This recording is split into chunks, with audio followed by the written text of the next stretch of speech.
Ready for my story? The pair kissed goodbye, watched Anna's car vanish. Jack lingered, his heart full of unresolved feelings.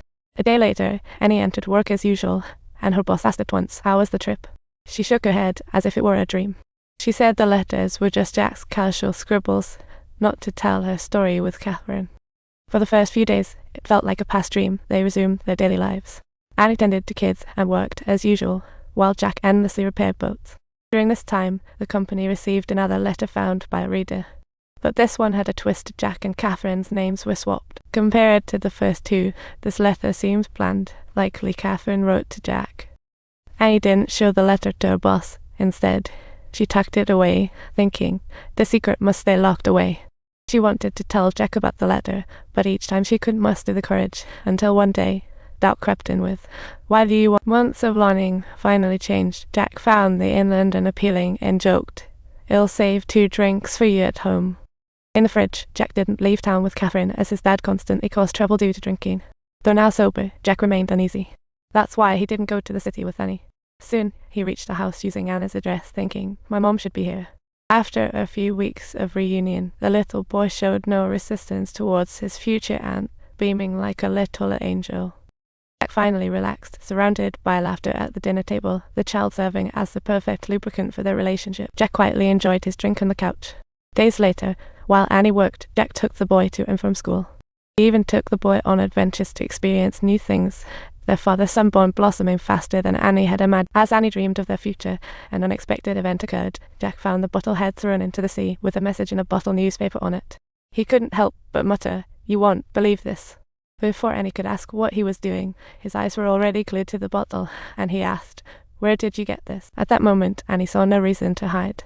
She recounted everything that had happened, and, as expected, the result was Jack stepped out in the pouring rain, Annie chasing to explain, sorry, I was scared. She confessed, I was scared that if I told you the truth, I'd push you away, just like I'm doing now. But seeing him ready to leave, she thought, what does it matter anymore? What's our ending? Those letters, I sent them to her, not to you, and definitely not to your friends. They all know my life changed because of those 3 letters. I never intended to put them on paper. You must believe me. Anna's plea tugged at Jack's heartstrings. At that moment, she remembered she had written 2 letters to Jack, and ultimately decided to hand him the last one.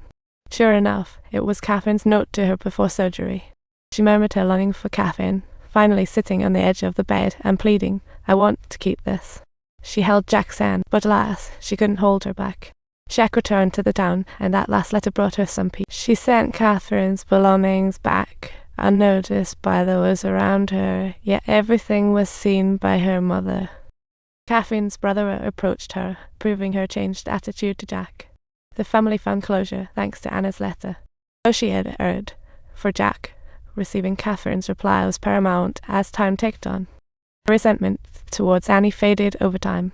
Thank you, with Jack's brother's help, she completed the boat's construction smooth. Annie arrived right on time on the 25th, but before she could greet Jack, she noticed Catherine boldly written. Her face's sunshine swiftly turned to gloom.